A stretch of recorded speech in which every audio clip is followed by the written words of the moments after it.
Bismillahirrahmanirrahim. Assalamualaikum warahmatullahi wabarakatuh. Alhamdulillah, bersyukur pada Allah. Allah masih mengaruniakan kepada kita nikmat iman, nikmat Islam, nikmat kesehatan, dan nikmat kesempatan. Salawat dan salam semoga tetap terlimpah kepada baginda Nabiullah Muhammad Sallallahu Alaihi Wasallam, kepada para keluarga beliau, istri beliau, anak beliau, dan semoga tercurah pula kepada sahabat beliau, dan kelak semoga kita mendapatkan karunia syafaat beliau di yaumil akhir. Amin amin ya rabbal alamin. Teman-teman yang insyaallah dirahmati Allah, ketika kita membicarakan dunia,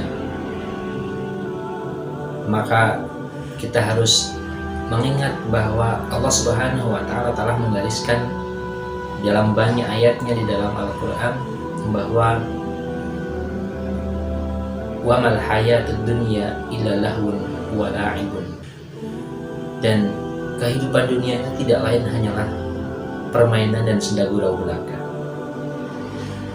Jadi karena Allah telah menggariskan bahwa kehidupan di dunia ini adalah sesuatu yang main-main dan senda gurau, maka tentu kita sebagai hambanya juga harus mengamini apa yang Allah firmankan, bahwa inilah dunia, ini adalah permainan. Kadang kita sedih, kadang kita susah, kadang kita merasa senang, kadang kita merasa duka. Ini wajar, karena ini adalah kehidupan dunia. Tidak ada di dunia ini yang abadi, tidak ada senang abadi, dan tidak ada susah yang abadi. Semuanya bersifat sementara. Jadi kita tidak perlu berkecil hati jika katakanlah hari-hari ini kita dirundung duka, sebab di depan sana pasti ada yang namanya suka. Sekecil apapun Allah akan memberikan yang namanya suka. Dan kalau hari ini kita sedang berbahagia, maka tentu tidak perlu kita berbahagianya ini berlebihan sampai-sampai kita lupa bersyukur kepada Allah bahwa kebahagiaan yang kita dapatkan ini adalah berasal dari Allah Subhanahu wa Ta'ala. Dunia itu kalau diibaratkan sebagaimana ketika kita mencelupkan jari kita ke lautan. Setelah kita mencelupkan, memasukkan jari kita ke lautan, apa yang akan kita dapat ketika kita tarik tangan kita? Yang kita dapat adalah hanya air yang menempel sekadarnya di jari kita, tidak banyak. Karena itu kita tidak terlalu harus bersusah, bersedih ketika tidak mendapatkan air yang menempel di tangan itu, karena yang menempel itu hanya sedikit sekali dibandingkan dengan samudra yang sangat luas itu. Karena itu amat sangat tidak sepadan kalau kita menangisi dunia, karena yang menempel itulah dunia, sementara yang tidak menempel itu jauh lebih banyak dibandingkan dunia yang sangat kita angan-angankan. Jadi kalau kita dapat, ya tidak terlalu suka, tidak terlalu bergembira, dan kalau kita tidak mendapatkannya, ya juga tidak mengapa, karena yang didapatkannya pun hanya sedikit.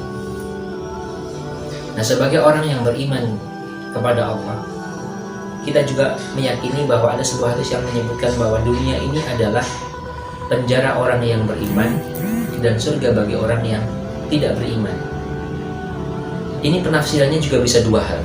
Yang pertama, katakanlah kita di dunia ini dikungkung, kita dibatasi, kita diberi rambu-rambu untuk tidak melanggar larangan-larangan Allah. Misalnya kita dilarang berzina, kita dilarang meminum khamr, kita dilarang memakan daging babi, kita dilarang berjudi, kita dilarang melakukan berbagai macam maksiat lainnya. Ini larangan bagi orang-orang yang beriman. Sementara orang yang tidak beriman, dia tidak peduli apakah itu larangan Allah atau bukan, semuanya dia tabrak. Karena itu salah satu pemahaman bahwa dunia adalah penjara bagi orang beriman ya seperti tadi itu, dan surga bagi orang yang kafir. Tetapi juga bisa sebaliknya.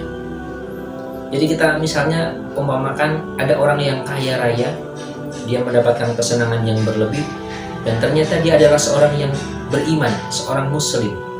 Sementara satunya lagi ada orang yang hidupnya melarat semelarat-melaratnya, dan kebetulan dia adalah non-muslim.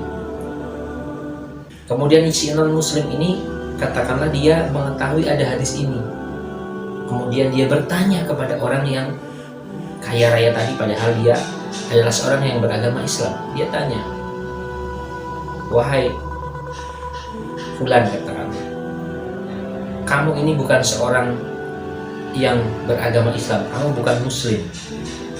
Kemudian orang yang disebutkan tidak beragama Islam itu padahal dia seorang muslim, dia kaget, "Loh, kok bisa?" "Karena engkau telah menyalahi hadis yang telah disampaikan oleh Rasulmu. Dalam hadis itu disebutkan bahwa dunia ini adalah surga bagi orang yang kafir dan neraka bagi orang yang beriman.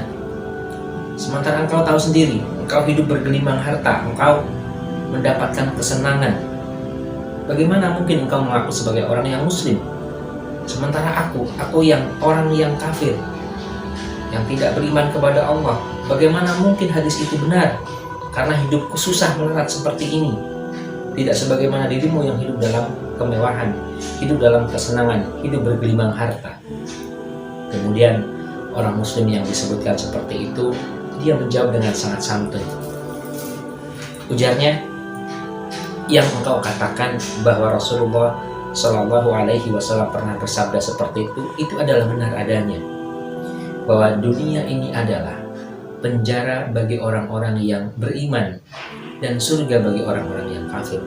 Maksudnya bagaimana? Maksudnya seperti ini, wahai saudaraku. Maksudnya, kesenangan yang aku nikmati hari ini, harta benda yang aku miliki saat ini belum ada apa-apanya dibandingkan kelak yang akan aku dapatkan di akhirat, berupa surga Allah, karena kesenangannya tidak bisa kita bayangkan.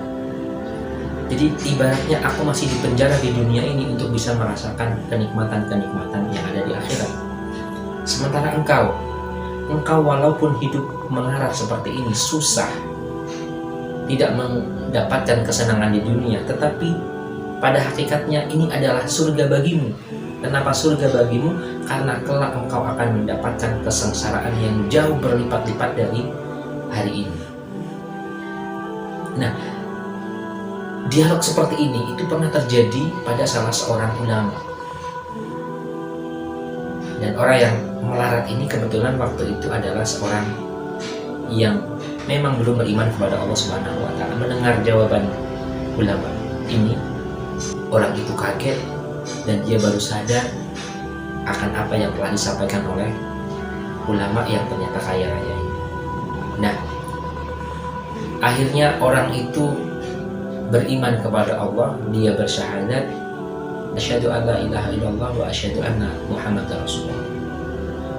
Dia beriman kepada Allah dengan penjelasan ulama tadi. Nah, begitulah. Jadi ternyata dengan dialog seperti itu ada seseorang yang bisa menerima hidayah Allah Subhanahu wa taala. Kembali lagi ke pembahasan dunia, bahwa beginilah dunia. Kita sekadarnya saja, tidak terlalu kita disibukkan, dipusingkan dengan dunia. Kalau ada sesuatu yang kita targetkan tetapi tidak tercapai, ya tidak masalah, itulah dunia. Dan ketika kita mendapatkan sesuatu, ya kita bersyukur kepada Allah dan biasa saja, tidak perlu berlebih-lebihan. Dan sebaliknya ketika kita mendapatkan cobaan, maka kita bersabar, karena pada hakikatnya memang dunia ini senda gurau dan permainan seperti roda. Kadang kita berada di atas, kadang berada di bawah.